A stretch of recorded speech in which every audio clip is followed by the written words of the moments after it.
Hi everyone, it's Kamal here from Imperium Powerhouse podcast. Today my guest is a very special guest. He is Christopher Holt. Chris is my business partner across all my businesses, and our relationship goes back years and years ago. I think around 10 years now. Me and Chris studied together at the same university, University of Greenwich. Then after we graduated, we had the same job in another company also together, and then we started the whole journey together. So please all welcome Christopher Holt. Hi, Chris. Hi, thank you for having me come on your podcast. It's been really exciting watching you of all your guests Thank you. and seeing your confidence grow and also the type of people you can attract. Thank you very much. So, Chris, I think not everyone know that me and you actually we have been friends for over 10 years, for almost 10 years now. Yeah, So it might be actually and how everything started and how we were friends at university and how our friendship grew after university and how we started the company together and our journey together. That was full of hardships more than anything else. So I think, yeah, let's start talking about this. Do you remember university days? yeah. I mean, the very first time I ever saw you and remembered the name Kamal was a funny time. So When? our lecturer was trying to talk, and some of the people in their class were being very disruptive and being rude to the lecturer. And you wanted to actually learn what was being said, so you stood up in front of the whole class and you told them all to shut up because you're trying to pay attention and trying to learn. That was the first time. The second time I noticed you. Fucking hell, yeah. so so it was actually the opposite way around. So everyone started getting irritated of you because Yeah. you kept asking Ask a lot of question after questions question after question because you didn't get in the something. structure class. It's Yeah, rare. that's right. And Yeah. then what happened? Some of the guys started to complain about it, and then again you stood up and you said, "If you have a problem, you speak to my face. You don't talk behind my back." And then the funny thing is, everyone shut up. Yeah. I mean, yeah, 100%. I mean, there were a lot of useless people in the class, Chris. Yeah, there were some people are there just to have a good time, but I think that's the nature of university. Some people are there to party. Some people are there just to. And what did you think of me when I said this? I was actually happy. I mean, I used to be the kind of person that would sit in the class, be quiet. I was working at the same time, so I didn't have time for messing about really. I was literally going there, do my class, study, and leave. So having people in the class being disruptive, I didn't like it at all. But yeah, I'm not the kind of person to stand up in front of the class and tell them all to be quiet. But I was grateful you did. Do you remember, Chris, the constructionarium? Yeah, that was the other What, thing. what, tell the guests, what was that? So a constructionarium is basically when you're given a task to go away for a week, you build a oil rig or a bridge, and you give split into two teams. Now for me, Kamal was super enthusiastic, and the other guy who was in charge of his team wasn't that interesting. So I was like, I've got to be in Kamal's team if So I'm we going to be on had, yours team. so that was the last year at university. So they had to split us to two separate teams. And then, just guys, bear in mind, the first year I started the university and they asked for, anyone want to be a student rep? I said I want to be, and I got 0 votes. I got only my vote, no one else. Okay. Then fast forward 3 years, we were this. They said we have to go away for in I don't know Petersburg, right? Or Yeah. Petersburg, yeah. You have to go there for a week, and we have to build a sample of an oil rig or a sample of a bridge, and then they basically split the class into two separate teams. Then they said, "Who want to be the project manager of this team?" So I said, "I want to be. I always want to be." and then yeah, people voted for me, whatever. And then actually everyone was making fun of our team, Chris. Everyone, you had all the smart guys, the people that really take notes in class are all in the other team, and they were all making fun of us. And in the history of this constructionarium, it was for 10 years, I think. You only have to go there and build two projects. One team built the sample of a bridge, and the other team built the sample of an oil rig. No one could build the oil rig for the last 10 years. Yeah, but they didn't have me. Exactly. So then we went there. Yeah, you can continue, Chris. Yeah, so it was a situation where Kamal was there cheering everyone on, making everyone work really hard. And when when someone wasn't doing their job, he'd literally stand behind them and shout, "Come on, do it, do it, do it." So for me, my job was being a QS, which was Yes. finished in the first hour of the day for the whole week. So didn't need to worry about that because where I was working in industry, it wasn't like a student doing it. I was already a structural engineer essentially, so it was pretty easy. And the bit that most people were struggling with was building the formwork for the concrete. that was pretty easy going, and then also doing the reinforcement.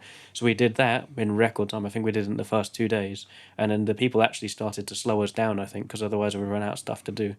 So in order for us to actually have stuff to do, they breaking it into smaller and smaller pieces. Yeah. Because at one point, I remember Kamal, we managed to finish something that we shouldn't have finished to the fourth day, and Kamal wanted to order the concrete in the second day, and they wouldn't let us do And they it. wouldn't let us do it, yeah. So then, yeah, we went there, we built it, and then it was so funny because I said, okay, we are gonna build it, and I'm gonna get a non-alcoholic champagne and pop it. And then, yeah, we floated the rig in the middle of the water. We popped the champagne, and that was actually the first time I actually worked with Chris properly. Because throughout the 3 years, I just used to see him because he used to work as an structural engineer during that time. So he didn't used to come to every day, or even sometimes he used to come and leave early. But the first ever time I actually worked with Chris was on this construction area. Yeah, and it's the same thing for me. I mean, I was just focusing on studies and never actually bothered to talk to anybody. So, yeah, it's the first time I had to actually interact with people, because normally if we have a group project, I just did the whole thing myself and didn't bother with the rest of the team. Yeah. So this time I had to depend on other people, and yeah, it was definitely a lot of fun. It's like one night we went to the pub, and there was Kamal enjoying himself with everyone, the life of the party. And yeah, he didn't drink, so he was just buying me drinks. I just had to really push the morale of the team. So I had to buy them drinks, buy them drinks, buy them drinks. So next day we can work. The trouble was I had a massive hangover, and then Kamal was at me in the morning. Chris, we need to do this. We need to do this now. And then after that, after we graduated, Chris was working in a company. And then I picked up the phone and told him, Chris, do you have a job available? I'm looking for a job. You remember? I remember very well. Yeah. He's like, yes, okay. When can you come for an interview? I said, I can come now. Just give me half an hour, I'll be there. So I went for the interview. And then I went for the interview, and Chris gave me the job straight away. So thank you, Chris. Yeah, it's okay. Well, it helps being interviewed by a friend. He gave me the job straight away, and then I was working basically.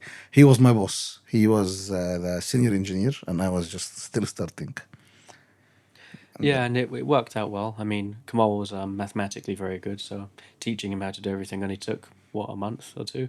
It didn't take very long at all. And then we left. And then the second that he learned everything, he got bored, and he's like, Chris, why don't we just do this for ourselves? Why are we working for someone when we know everything ourselves? And I was like, yeah, I guess so. No, don't lie. Don't lie. Tell them, really, what did you think when I said this? Well, I thought it's a difficult thing to make a company. I was right. To be honest, it is a very, very challenging thing. But Kamal was every single day, let's do it for ourselves, let's do it for ourselves. And eventually he convinced me to start thinking about it and go through the process of actually making a company, which was scary at the time. So then Chris said, no, Kamal, it's very risky. I'm not going to do it. Okay. And he was getting a very good pay over there, to be honest, okay, compared to me. Okay.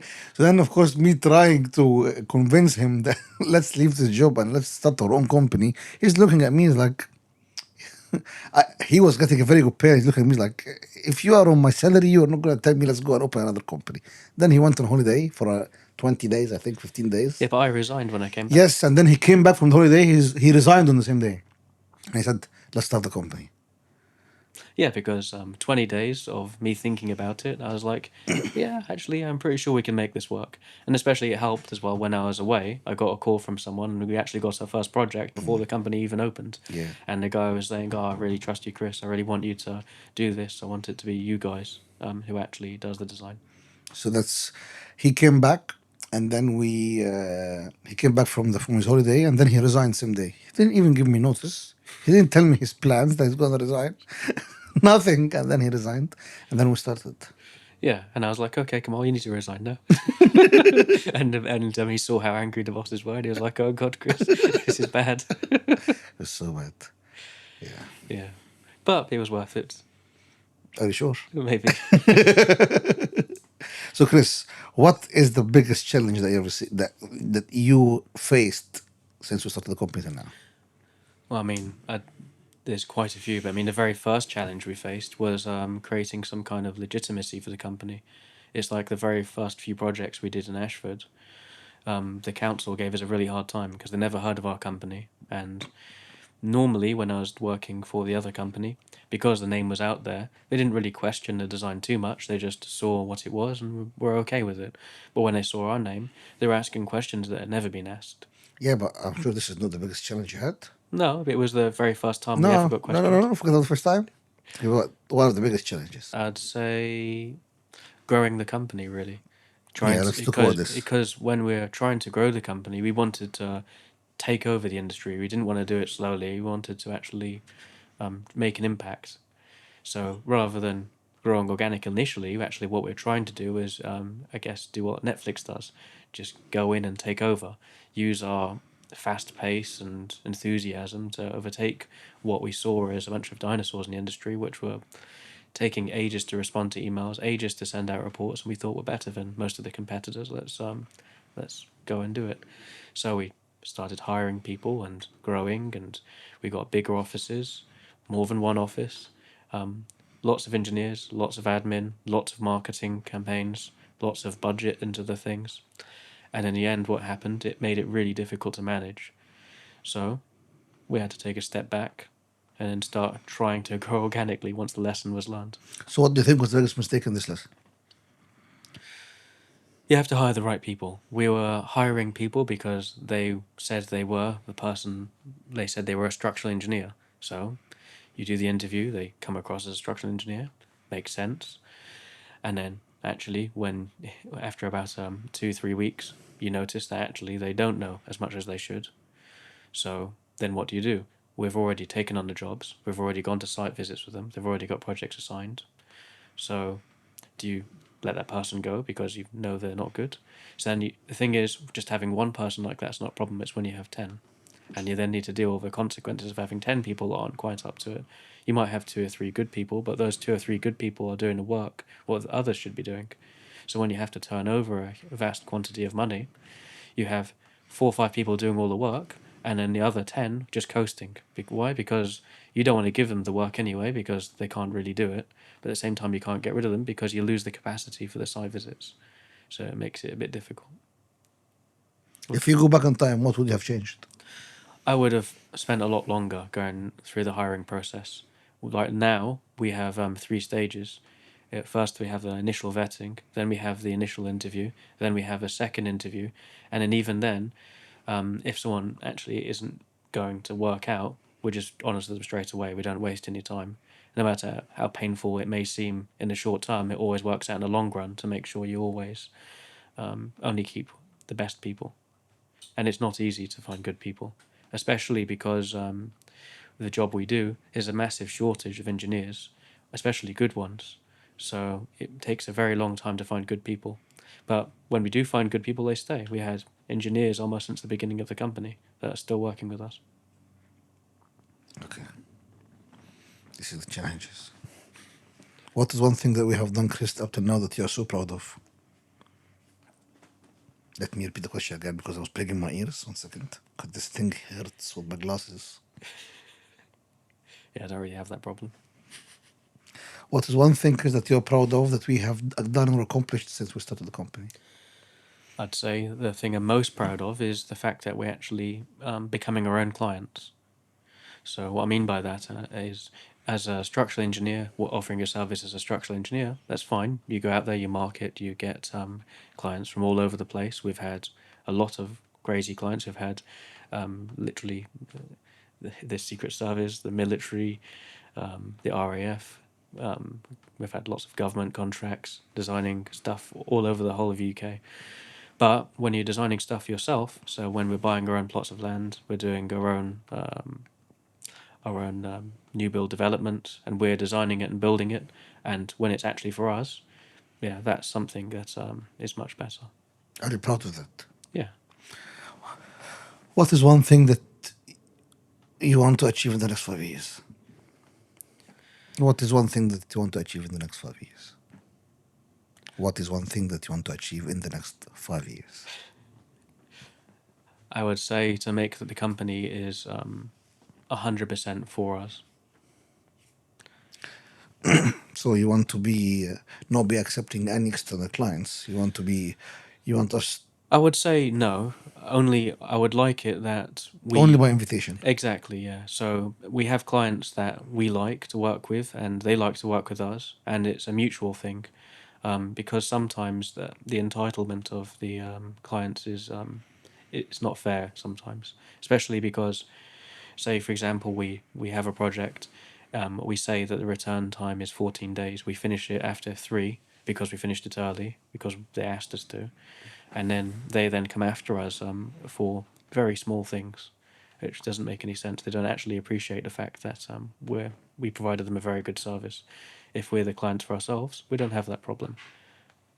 So, do you think it's fair that people who come here illegally get to stay here for free and they get help with money, they get housed, everything else? When you arrived, you had to pay for your own accommodation, you had to pay for your own university, you had to pay for the visas, you had to pay for everything yourself, and you didn't get any help at all. And then on top of that, you then have to pay the taxes for the people that are coming here illegally to be I looked think it's after. very unfair, very unfair, very unfair for a lot of reasons. Okay, first of all, you even make it very hard from the, if you're going to look at it since the whole journey starts, when you decided to want to come here and come to university here. It is very hard to get enrolled to university. It's very hard to get, and then you need to take the IELTS exam or another English exams, and then after you pass them, you need to go and get apply for the student visa, and all of this is very costly, and all of this is and all this takes time. Okay, and it's not easy at all. So then you can come the legal way, all right. And then when you come, you will spend here. If you're just going to going to do a bachelor, either 4 years if you're going to do foundations or 3 years of foundations. After you're going to finish, you will start looking for jobs, and they're making it very hard to get a job here if you are from overseas without having a sponsorship visa. We all know sponsorship visa is very expensive. So a lot of companies will not hire you if you are from overseas, and now even European, because Well, there's a minimum salary requirement as well, which makes it yes, now even I think it's harder. around 37 grand now minimum, whether you are European or from overseas now because of Brexit. Okay, and technically no employer will want to pay this minimum salary, plus on top of this will pay your, Well, especially if you're just fresh out of university. Essentially, exactly, as an employer myself, will not have it. because the problem is that you've got to teach them for the first 6 months to a year before they even start earning you any Earning a money penny, anyway. yeah, So, 100%. so basically, and there's nothing to stop them leaving either. So if you pay them that salary for the whole year, you've then spent the time to train them, you've lost their entire salary and all of the materials and softwares and everything you paid for them, and then they could just choose to go somewhere else. So why take 100%. the risk? 100%. So I think they make it very hard to do it the legal way and very expensive. Okay. But on the other side, it is very easy to do it the other way, which is just, okay, come as an illegal immigrant and stay here. And after 6 months, you have the right to work. After 3 years, you're given definite leave to remain. After 5 years, you have British citizenship. So I just think that So do you think they should make it easier then for qualified people or people who are going to go to university to I come? think we should implement the same point-based system of Australia. Yeah. In Australia, if you are an engineer, a doctor, or like in certain degrees and certain professions, if you are in these fields, then it is so easy for you to migrate over there. And then once you go over there, the jobs are very easy to get. And I think also Canada is becoming like that now. So basically, you are welcome. With Well, no I doubt, suppose as well but having with no doubt, you need a lot of doctors at NHS. yeah, but also that's the thing, having those kind of professionals will actually alleviate some of the problems we have because at the moment we have lots of unskilled people who are not filling the vacancies we actually need Hundred to fill percent, and that's what because and we're that's what I'm actually saying. we're advanced economy, and the trouble is with having an advanced economy, you You need are to a have service-based economy as well. exactly. Okay, you need very intellectual people to be able to drive your services market. You don't need laborers because you don't have factories. Well, it's not that. It's You need service. You need engineers. You need doctors. even if you were to have factories, because the cost of energy is so expensive in this country, it's just completely uncompetitive. You have to pay so much for energy, you have to pay so much for the labor. You can never compete against a country like Bangladesh or India or China. It's impossible. Or even Germany. So you're better off working in highly developed sectors like I guess something like what Banking. yeah, Yeah, these things. all right, but you will not be able to be compete in these services for the foreseeable future unless you just maintain hiring the high intellectual and smart graduates. That you need to just make it easy. I think that's what they do now. They have done now the graduate visa, which I think Yeah, but after how you go long? I mean, after 2 years. yeah, but the UK. You said 10 years ago this happened to you. So for 10 years we've missed out on how many hundreds of thousands or millions of people that could have come here. That would have been those highly skilled individuals. So the economy might I have know for flourished with fact. them. I know for fact they have stopped doing the entrepreneur visa anymore. So even that's cut off, right? No, yeah, they stopped doing it. Maybe there's a replacement. I don't know about it yet, but I know that they're now having the graduate visa, which any graduate from the UK can stay in the UK and work for up to 2 years. But this is the whole point again. After 2 years, you need to find an employer to pay for your sponsorship fees, which they're expensive. I think they just need to streamline the process more to make sure that you have basically you have the right candidates. As long as they are in a job that is related to their education, then they have the right to stay. I Yeah. think so. Yeah. Okay. For example, look at Dubai. As long as you have a job there, your work visa is so easy. It's so easy. You just need to implement something similar. As long as you have an offer letter Well, what or do a you do job. then? So what if someone doesn't have a job? They just get kicked out. The trouble is, like you said earlier, the country is a soft touch. It feels too bad about kicking people out. It's like they tried to do this Rwanda scheme, didn't work, and you can't send anyone back to France because the French won't allow you to. I think So what did actually happen? I think the damage has happened now already. You just need to stop the damage from getting worse and worse and worse. So yeah, well, you just stop it now. But the problem is, it's not like I Hungary. think the UK has to stop feeling guilty. The UK always feel that we have colonized the whole planet 50, 60 years ago. So now we feel a little bit guilty. So we accept them here because they are having the best living conditions in their countries. You know what? You go Birmingham, it's no different than any third world country. I'm not joking. Okay, you just keep doing it the same way. For 10 years, look, you had the Notting Hill Carnival 3 days ago. Three women got stabbed. Yeah, the trouble is, if you take a hardline stance on it, you become racist. It's like It's not racism. It is protecting the country boundaries and the country borders. that's what Viktor Orban from Hungary. He's the president of Hungary, and their immigration is now down by 99% because after they had the immigration crisis, they implemented a bunch of new laws, made new fences, employed thousands of new border guards, and just essentially stopped anyone from getting That into the is country. what need to be done. You cannot come here as a legal immigrant, So if okay? someone comes over, Unless you probably put only 2 or 3 countries on the list where there is actually crisis over there. But yeah, but it's come like, on, there some people from European countries come here because they're saying they have bad living conditions in their countries. Come on. yeah, but if Sudan, which is going through a civil war at the Yeah. moment, if they actually, there's 50, I think it's something like 56 million people in Sudan, which means there's going to be millions and millions of refugees coming into the country from them, not just our country and all of Europe. What about those people? Because they can't go back to their country. It's impossible because their country's in civil war. I reserve my Fifth Amendment rights. I'm not gonna answer this question. So, do you think they should stop off at a country on the way? Why do they have to come all the way here? I think every country should just protect its own self. I mean, Egypt is on the border with Sudan. Have you seen Egypt letting anyone in? No. Egypt is 6 times the size of the UK. I'm not joking. I'm actually joking. Egypt is on the borders with Sudan. They are not gonna lie. If you're gonna come in, they're gonna shoot. I'll lie. They're gonna shoot you. I'm not joking. They are actually gonna shoot you. Your country and your boundaries. That's it. Stop feeling guilty and allowing people in. Why do you think the NHS is not as good as the health system in other countries, specifically Egypt? The NHS is definitely better than the health system in Egypt. Are you crazy? You go to the NHS equivalent in Egypt, which is for free. You will never be seen. You'll be lucky yeah, to but be alive. every time you're sick, you always say you want to go back to see Yes, your doctor in Egypt. yes, because I pay for private health. If you're gonna go for NHS version, no way. No. I actually think the NHS is amazing when it comes to free medical service.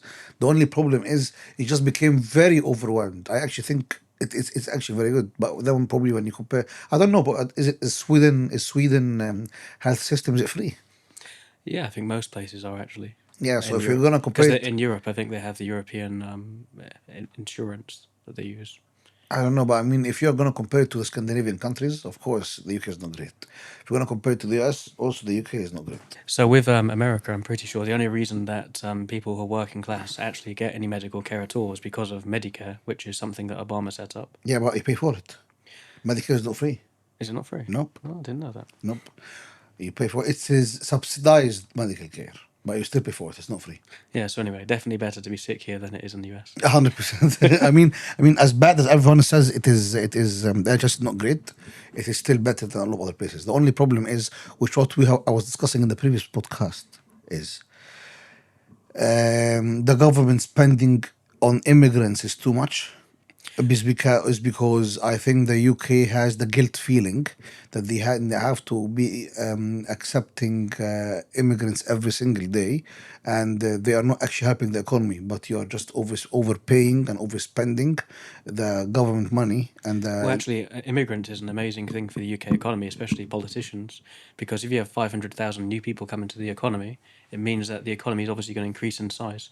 It means that everyone proportionately gets a little bit poorer, but it means that if your economic growth is, say, 0.4%, and you have 500,000 new people come to the country, actually that growth is just because of new people. nope, No? nope. Of course, this is the case if they work.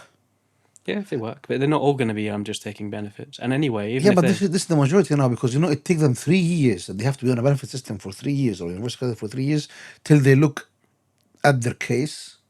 You do realise, though, that even if someone doesn't work, they actually contribute to the economy because they become a spender. So if you give someone universal credit and they get however many thousands they get from that, actually that money goes as expenses to the government, but it actually stimulates growth in the economy. 100%. I mean, on one side works out, but the other side they will be taking from the government money, and then what the government is going to do is going to just It's increase tax. taxes. Yeah, they increase the taxes, which makes it worse for us. But it's like things with the NHS. There's actually other things that you can do that would help the NHS. So people that go there and don't actually use the service. So say people that will go and they say have headache and they keep going every single week because they're not working and they're not doing anything useful. So they just go to the NHS because they feel like Do spending the day there. Do you actually think the government adding 20% on private schools tuition fees to subsidize for public schools, is that good move or bad move? I don't think it's a good idea. Just simply because it's not fair, because the people that are sending their kids to private school have already paid their taxes. They should be able to spend the money how they see fit. And if they're already not taking something which is a free service and paying extra for it for themselves, I think it should be down to them. And VAT is a value added tax as well. It's something that should be for a commodity, not for teaching children. I don't think it's very fair at all. And especially because some of the people that would go to private school might actually go to become doctors and other things which are incredibly useful. Whether or not, okay, the public school sector should be better is a separate thing. It shouldn't be dragged into the same debate. So you agree with me that government spending is wrong? Yeah, they spend things on stuff that doesn't make any sense sometimes. Like, Well, I suppose the worst thing I think they spend money on.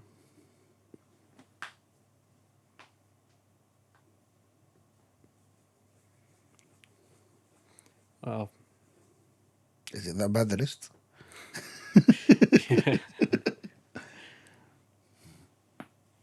well, one argument could be that you could save money on is the Trident missile system, so the nuclear defense deterrent. Do you really actually need to use it or have it? We spend billions on that, and it's cost an absolute fortune for what? I mean, the Russians have nuclear weapons. They're not using it at the moment. They've been invaded. So you could argue that they're useless. Because if you were to use it, you become a pariah and everyone around the world hates you. And then you could say, oh, well, it stops people attacking you, but clearly not. What else? Well, besides that, I think there's a significant amount of bureaucracy if the government was to actually cut back on its control of things. So, for example, the planning sector, instead of having so many rules and regulations and so many people there to keep checks and balances on it, just make it a little bit more free, it'd actually allow the economy to be stimulated and also reduce their costs. Why do you think the UK is so bad at doing infrastructure projects? Like HS2 massively overspent, where France, they do infrastructural projects like that all the time and they don't have any trouble at all. Okay. And it's not like they're very different to us. We're an advanced economy, so are they. The labour is roughly the same cost, yet they seem to be able to build it for a fraction of the cost. I think it's 1/10 of the cost of ours. It's a very good question. Yeah, I mean, my opinion is because the UK is so bad at investing in these things, we don't continuously build railways. We don't continuously do proper infrastructure projects. So what ends up happening is the expertise is lost. Where in France, they're just constantly doing little by little, little by Not little. only that, I think in the UK you actually have very bad management with money. Yeah. Very bad money, man. Out there, it's money is always misplaced. Money is always spent wrong. I think that is actually the big problem.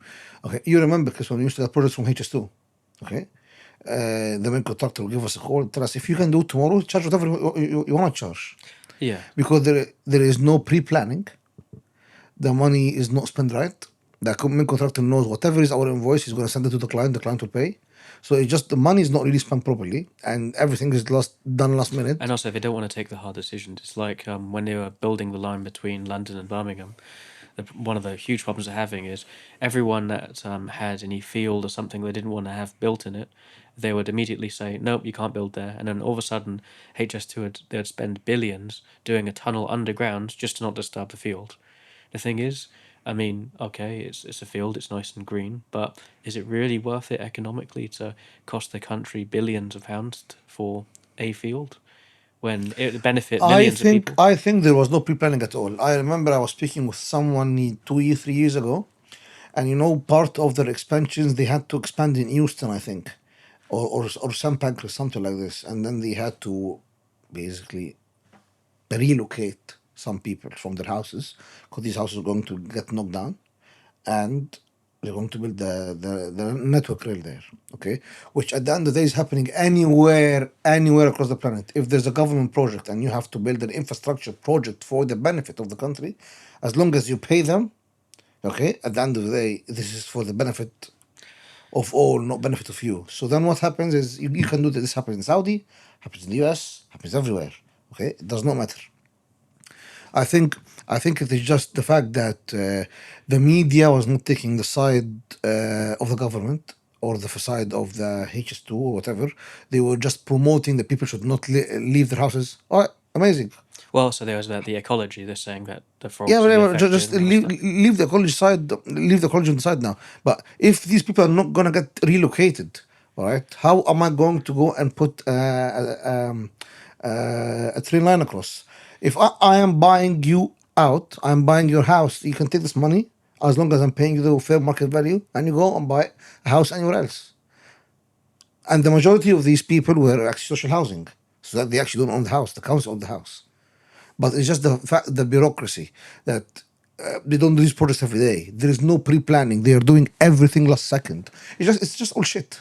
It, it's all about misplacing funds. No one asks. Misplacing funds. The thing is, I mean, it's always common with government contracts to waste money. Even the Chinese are the best in the world at building out infrastructure. Even they waste money on things that doesn't make sense.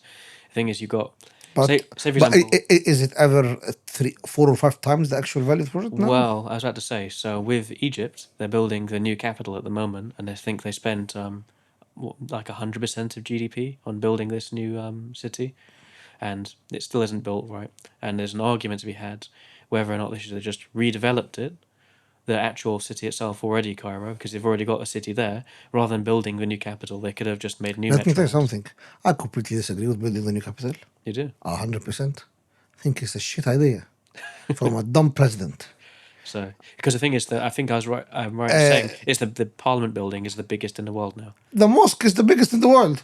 as well. The mosque over there. Everything there is the biggest in the world. Everything is the biggest. Everything. The parliament is the biggest. The ministry buildings are the biggest. Everything is the biggest. But I think Do you know why I think they did it? I think two reasons. One, it's a vanity project. it is a vanity And project. then Yeah. the second reason is to make the administrative capital away from the people.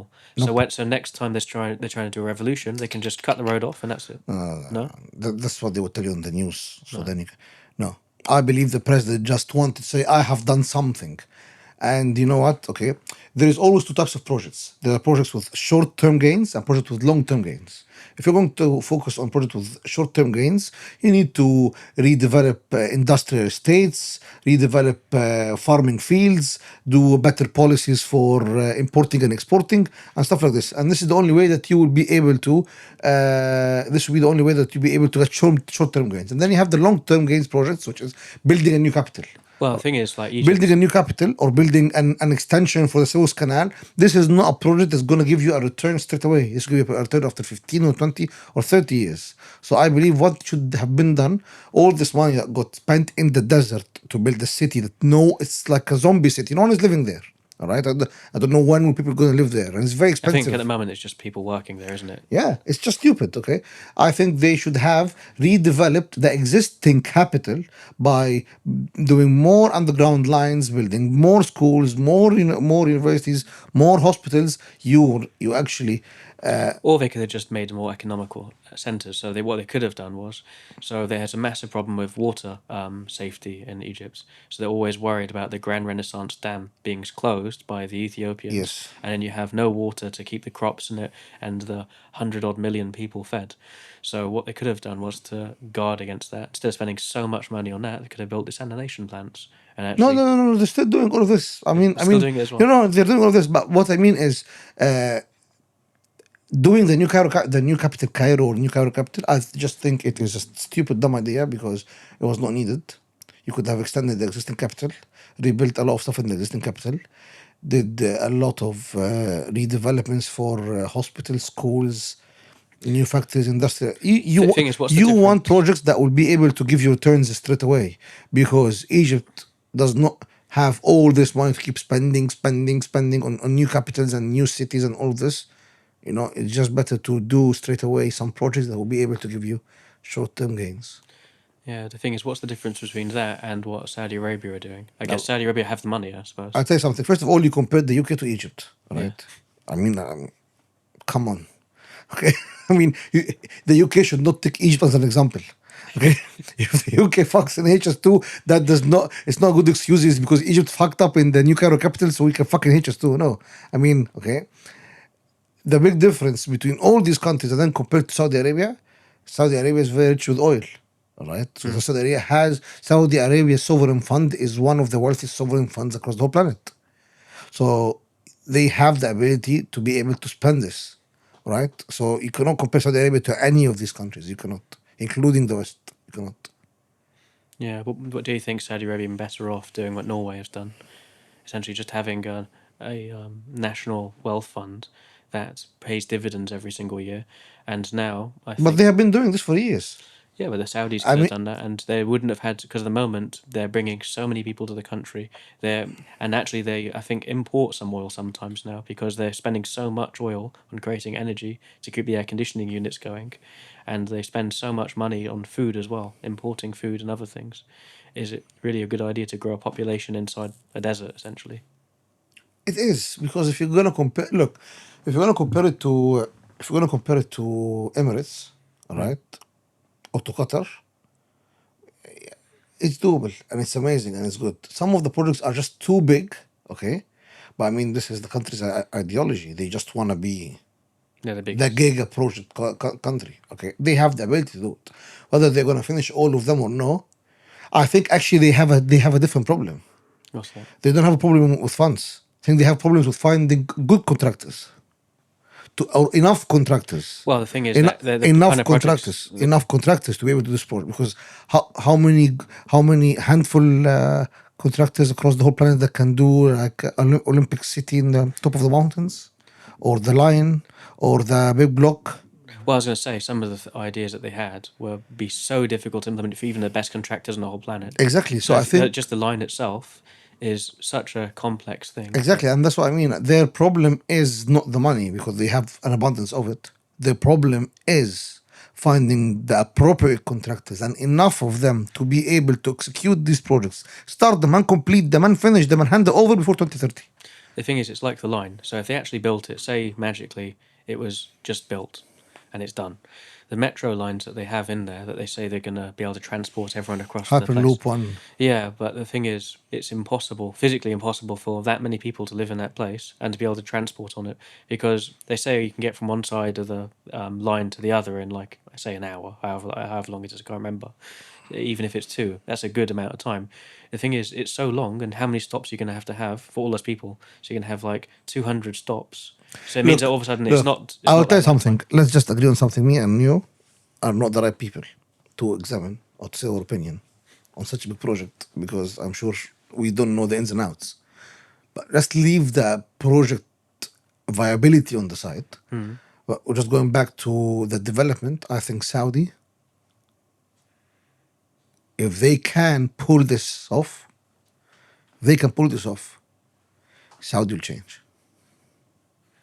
Well, they've already changed so much, haven't they? No. If they can pull off all these big projects, these giga projects, it's like you go in Dubai now, you will be shocked how beautiful it is. Now they're building second palm, third palm, fourth palm, fifth palm. It's fine, okay. I mean, like, Do you think Saudi Arabia is going to be one of the superpowers of the world in the future then? I don't know. I honestly don't know. I just don't think there was. Or is it already? I mean, they've already I taken ju- over football, taken over boxing, taken over golf. They actually are a sports superpower in themselves, and maybe they'll start. There's an What host of is the your Olympics. definition of superpower? Well, different types of superpower. You have cultural superpowers, like the Americans aren't just a military superpower; they're also a cultural superpower. Everyone watches their films. Everyone looks to them for inspiration for different things, and as much as the rest of the world try to ignore them, their culture is so powerful that everyone, even us What as English else? people, we start talking like them. What other superpowers? So you have military superpowers, you have natural resource superpowers. So countries like Russia, they have significant amounts of rare earth metals, of oil, gas, makes them a superpower just for that. It means that the whole world needs what they have. I don't think Saudi is a superpower. No. No? Do you reckon they could become a tourism hotspot Yes. like Dubai? Yes. So they can do that. But not like Dubai. Different than Dubai. The thing is, tourism's good, but it's like a place like Thailand. Thailand's known as one of the best places in the world and has a huge proportion of the GDP is for tourism. But I think at the highest it's been 20%. The problem is for the Saudis, they spend. Look. You have to understand. I think for Saudi, you will have tourism. I don't know what that going to. I mean, the proportion of the GDP. I don't know, but it will definitely be something big, and it will definitely be a big hotspot in the Middle East. That's one thing. The second thing will be the financial hub of the Middle East because I do not care how wealthy Dubai is. Riyadh is more wealthy. And Riyadh will get Dubai, will get Apple, will get Google, will get Amazon, will get HP, will get Microsoft, will get all these big companies to have their main headquarters in the Middle East to be in Riyadh. That if it's not happened already, Is that what we're going to do? 100%. We'll join everyone. So so you will have them as financial hub. You will have them as they are building the Red Sea city. You will have a lot of tourism there. You will. It will definitely be one of the biggest. It will definitely be a big country, a strong country, but it will not be a superpower. I suppose actually they already have quite a lot of Look, you know tourism what? because of There Mecca. is don't they? no a superpower, and I don't want any superpower other than the US. Why? What do you want? Do you know? But do you want China to be a superpower? Well, I mean, I'd rather be controlled by the US, where I can speak the same language, okay, understand the legislations, other than be controlled by Chinese or by Russians. yeah, but would it be better to have a bit more balance in the world rather than them being so powerful? Because there was an analyst, a military analyst, basically said if the entire rest of the world declared war in the US would win. Yes, I'll tell you something. If you have a neighbor that you do not like, but he's so strong, but you had him for 60 years, at least you know when he goes mad what he can do.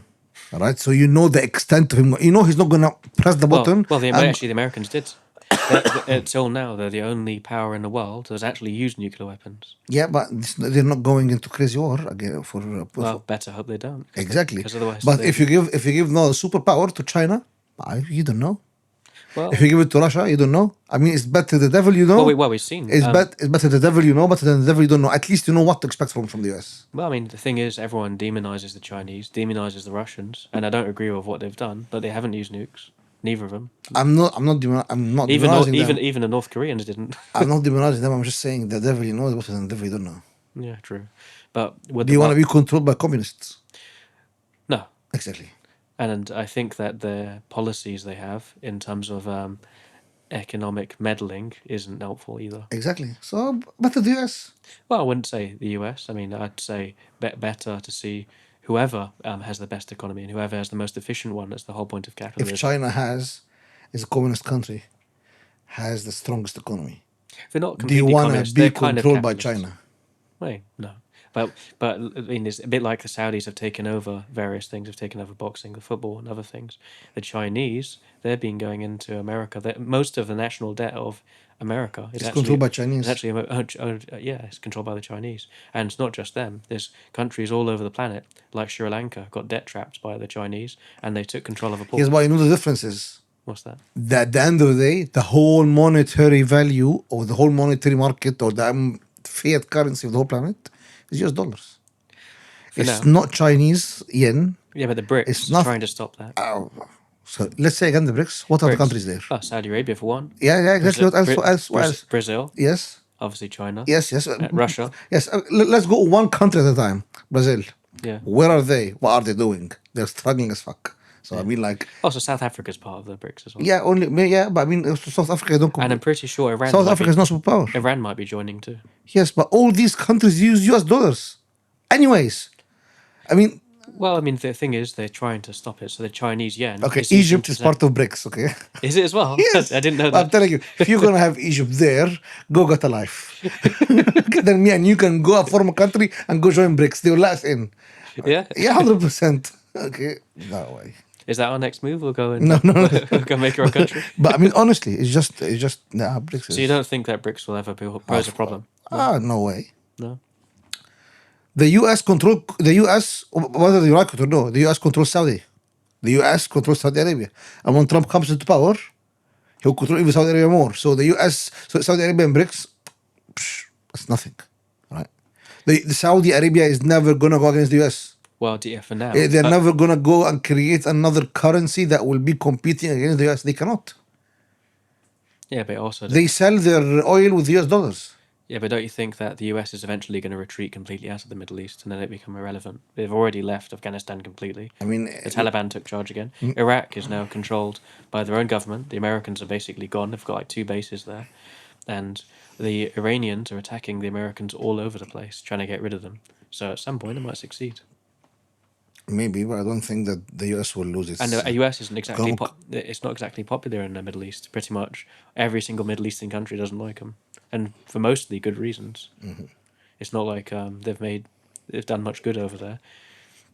The Middle East was definitely richer before the Iraq invasion. 100%. And Syria used to be a decent country. And Libya used to Americans so rich. Yeah, well, I mean, the human rights stuff wasn't great, but yeah, people lived in lived in some level of comfort. What do you think? Do you think do you think it's better off now, or do you think it's better off without the Americans meddling? Of course, better without the Americans, but it's I mean, me and you can sit together here and say it would be better without, but do we have control? No. Exactly. Okay, fair enough. So, if you were going to invest in any country in the world, which country would you invest in? Very good question. I invest in Egypt. In Egypt? Yes. Do you think the economy is going to go up, or 100%, or you just want to do it because you want your country to do well? No, you have 120 million Egyptians that are breeding every day. So the country is growing.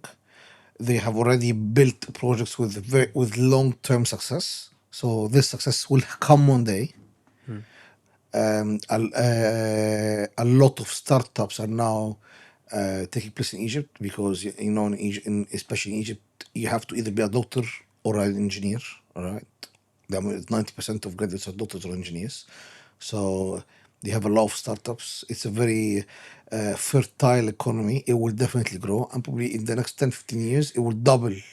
So easy, it will double even. That's a good point. Like Maybe you even took triple. out the birth rate. So the birth rates around the whole planet mostly are collapsing, except in Africa. In Africa and India. Yeah. So actually, if you're going to invest in anywhere, would you invest not in Nigeria, which has a huge birth rate? Nope. No. Because you get killed over there. You don't trust Nigerians in the UK? Do you trust them in their country? No way. So I'll tell you, Egypt is definitely a country to definitely 100%. I don't know. What would you do investing in there? Would you invest in property? Property, yeah. So Property. building new houses. 120 million Egyptians and growing every day. These people need houses to live. Would you go And the for high country end houses or would you go for like apartments? Because I think apartments. there isn't a need in Egypt for that because there's very limited government expenditure on accommodation It, it for the lower class. it is getting bigger and bigger every year. But I would say apartments. Yeah, you just need to cater for the middle class. Middle class. Yes, you need to cater for the middle Wait, class. I think Egypt needs to create middle class first, though. No, there's still some left. Some, Still some left. You can just yeah. go protect them. Okay, good. And would you like to give all these people jobs as well? Would you create companies over there? Would you No, make IT companies do anything like no, this? no, no, no, Create new no, no, hospitals? no, no. I can never work there. No, No, I just you said invest. You didn't say work. no. I mean, you can, yeah, but you can invest, make companies. I don't invest in markets. I don't know. I don't know anything about the Egyptian market. I just don't know what's good and what's bad. And I just know properties will never, or they will always double in price. Maybe triple and quadruple in price. Properties prices in Egypt. Properties in Egypt are in very high demand. Very high demand. So it's definitely, Well, I mean, if the population's increasing that much, makes sense. I yeah, mean, in the UK, like you said, with the immigration, the amount of houses we actually need is 200,000 houses a a year, is year. it? No, 300,000 a year. 300,000 A houses, year. yeah. So we need to have that many every single year. So, and we're not meeting that quota at all, are we? No. And you will not meet it till they scrap all the green belt rights. So technically speaking, we're already doing exactly what you do in Egypt anyway, I Yes, suppose. yes, yeah. The only difference is in Egypt you have abundance of lands and you can go and build. Yeah, actually, planning laws mustn't be that bad over there. No. No, they have big urban planning laws, not like here to change a window, you need to go to planning. No, you just need to agree the whole scheme with the urban planning department, and that's it really. Or that's what I think. Yeah, well, you need planning here, some places, just to change the colour of your door, don't you? 100%. Yeah. So that's what I mean. The only way we will be able to meet the 300,000 houses a year, we will need to scrap completely the green belt rules. Completely, or you just keep some areas, like just national parks? Yeah, no, I'm not saying the areas. I'm saying the rules. Oh, the rules, You yeah. can just leave some parts like areas with outstanding natural beauties, areas where you need to do farming and stuff like this. But all the rest, Or maybe the height requirements in London, because at the moment you're not allowed to build past a certain height. So maybe if they eliminated that no. rule. But I think this is because having London City Airport inside the in the middle of London. Is it for that? I think so. Yeah. Oh, okay. Maybe that wouldn't be a good idea then. You might No, we have plane crashes. yeah, less better. That's good. No, but anyway, instead of using so much land, maybe it could be a requirement to build up instead. I mean, there's cities in China that have 56 million people. So if they can put it in one city, obviously we should be able to. 100%. Yeah, it's just the population density is quite low, isn't it? Especially because in central London you can still find small Victorian houses. In other cities around the world, you don't really have that sort of thing. So you don't have such low density properties in the centre of a major city. Yeah, but I think it is very unfair for the.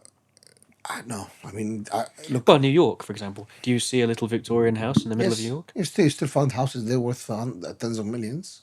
If you want Yeah. to pay the money, pay the money, and it needs to be expensive because then that what really makes London a hotspot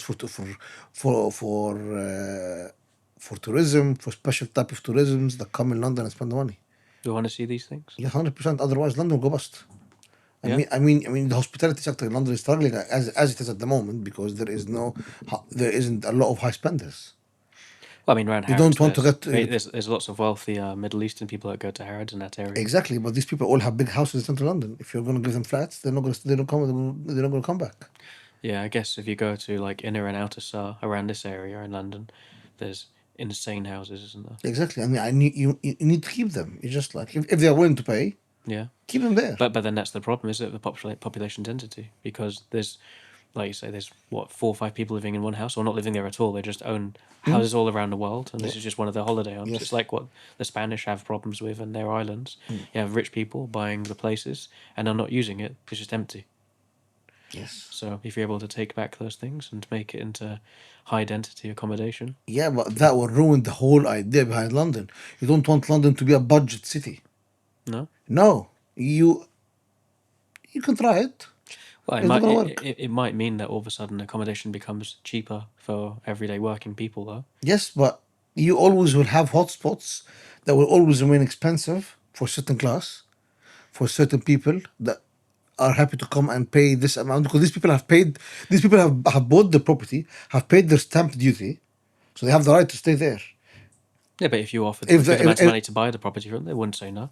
And what you could do then is make it more affordable for working class people to actually live in London because they've been priced out of it yes, by speculative investors buying it does not make expensive properties in it London. does not make any sense No? because you still have Ealing, for example, the new developments over there sell the one bed flat for over £1 million, one bed flat, Well, right? that's because we have a massive shortage. Yes, If we but what started you can building, do, yeah, but then there you have train lines. It is normal. I've never seen in my life an essential worker, all right, living next to a job. You always have to. I commute 1 hour a day to come. well, I mean, I might commute 5 minutes. But I commute an hour. Commuting is normal. It's part of your job. It's part of your day to day. Yeah, but if you had And people living, every time I change a job, how could the high government, give me a new house next to where I work now? yeah, but at the same time, you could do both. You could make it cheaper for them. You could build more houses next to where the jobs are, and what that means is people aren't commuting. They aren't using the carbon to travel. No So carbon. It's all on the ground.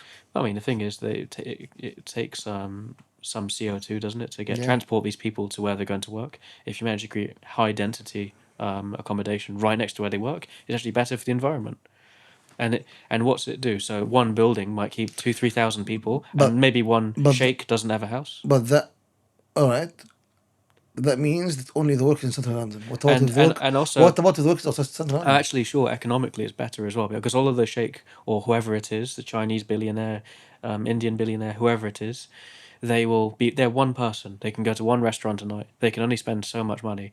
3,000 people living in a block of flats in that area doesn't even need to be too bad. It could be something nice, like you say, middle class kind of standard. All those people are economic contributors to the area. You actually make it more vibrant for sure. Okay, so now another point. You will be now changing the list of building planning applications as well. Yeah, I said Because they need to start the cutting list out. of building as well. Yeah, but I don't think there's some buildings that are actually nice and need to be kept, like St Paul's Cathedral. That's something nice, or the Houses of Parliament. But who's really bothered about some really old buildings that are partially decrepit? We have so many of them, you can lose a few. So you Well, it's like the place you went to go view. I can't remember where it was now. It was the old embassy.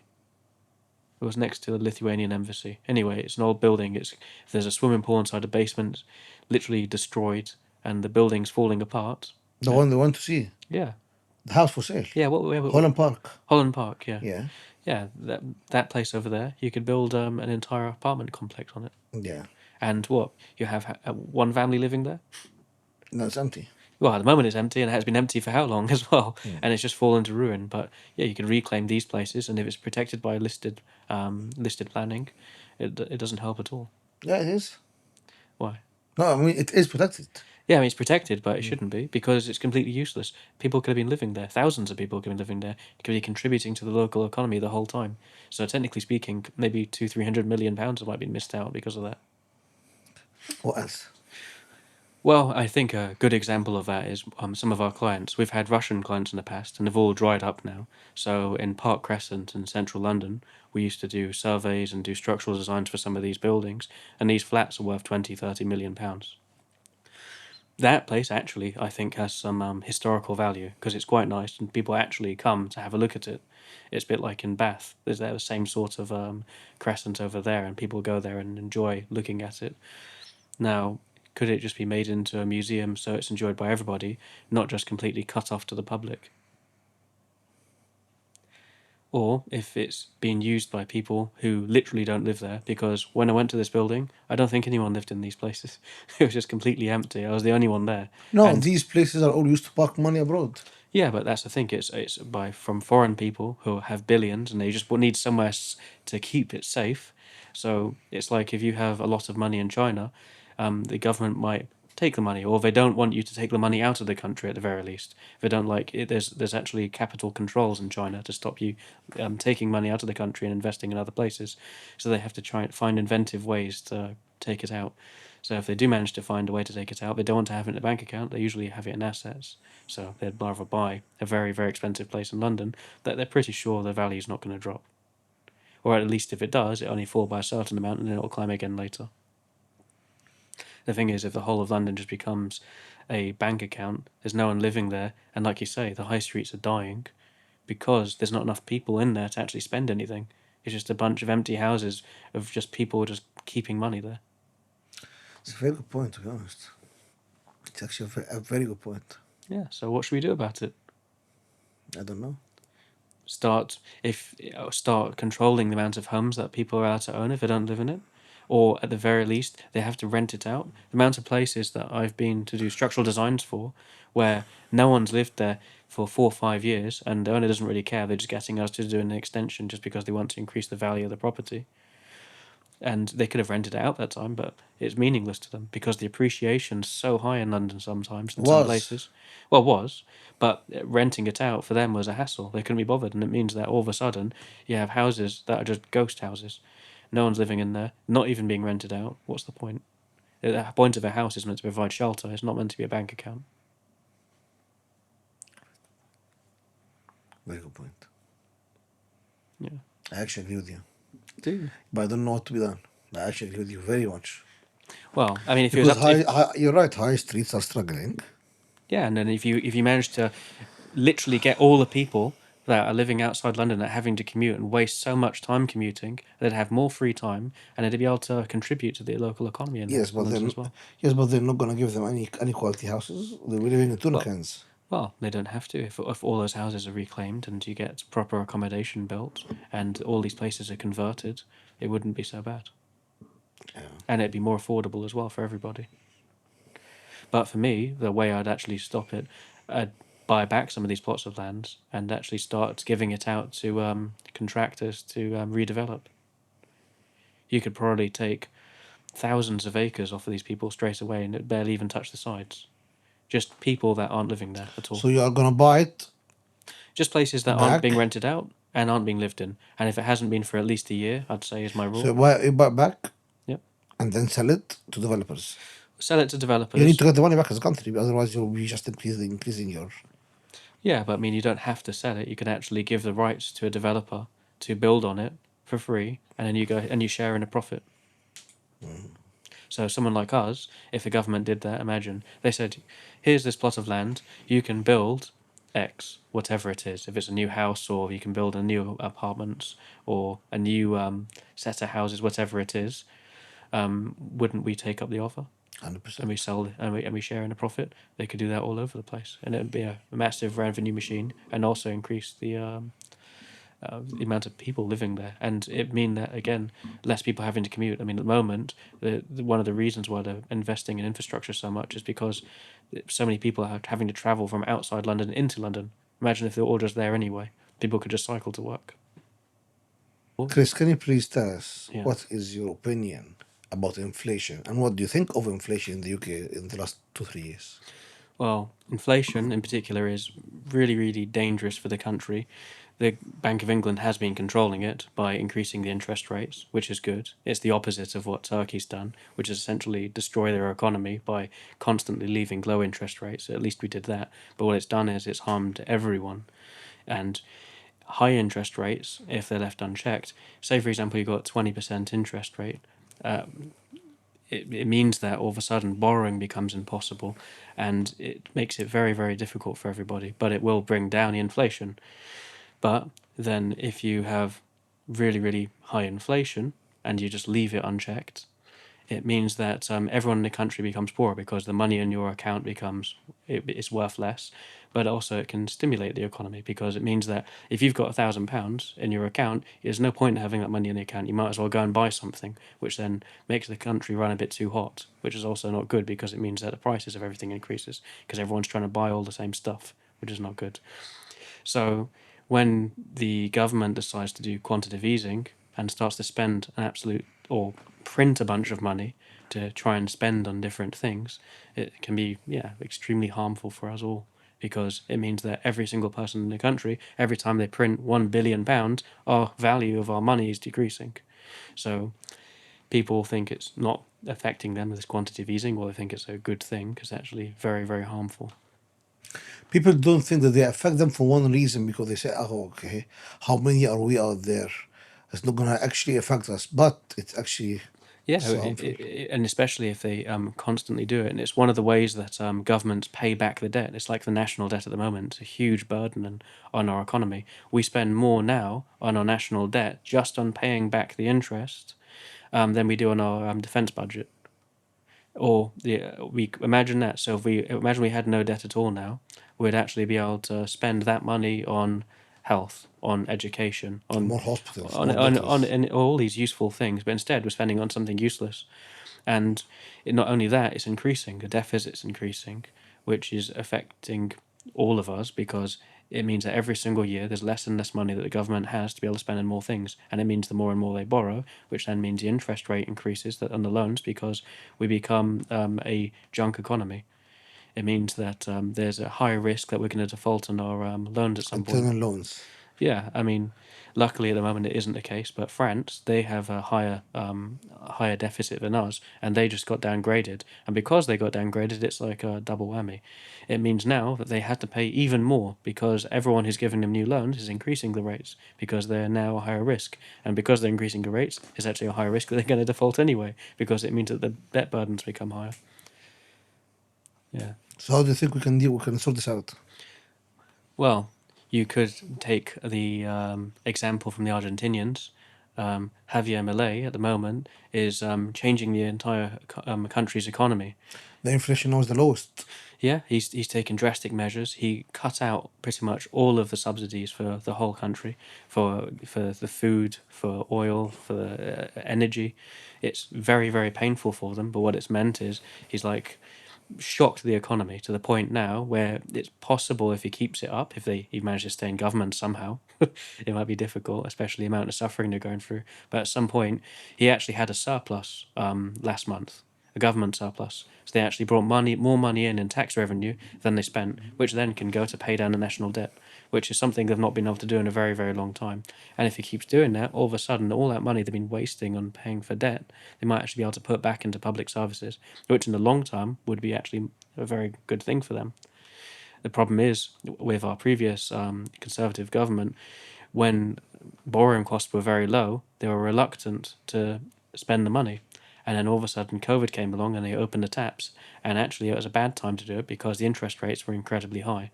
So all of a sudden, you have billions of pounds extra being spent on debt that wouldn't had to have been done if they did it earlier. So what I'm saying is, if before COVID they actually spent the money It'll be so much to better. prepare, they would have it'd been way better, and the hospitals wouldn't have been so overwhelmed. But they were cutting back, cutting back, cutting back. Now, you could say they're doing what Javier Milei did, but they didn't do enough. Either you do something properly and make it actually work, or don't do it at all. Might as well have spent the money while the interest rates were low, instead of doing the worst of both, not spending the money, and then waiting until the interest rate's bad, and then spending the money anyway. Okay, Chris, that was very informative. I actually loved it. Yeah, it's definitely something as a structural engineer I don't talk about at all. 100%. I mean, this side of you, people don't know that it actually exists. I'm not sure that's a good thing. No, it's a very good thing. Thank you very much for joining us today. Yeah, And thank you for having me. I'm sure we're going to have another episode very soon as well because there's a lot to share. Yeah, and also next time it'd be good to actually maybe ask Costas to join us at the same time. He's our 100%. other business partner. Yes. All right. Thank you very much, Chris. Okay, goodbye.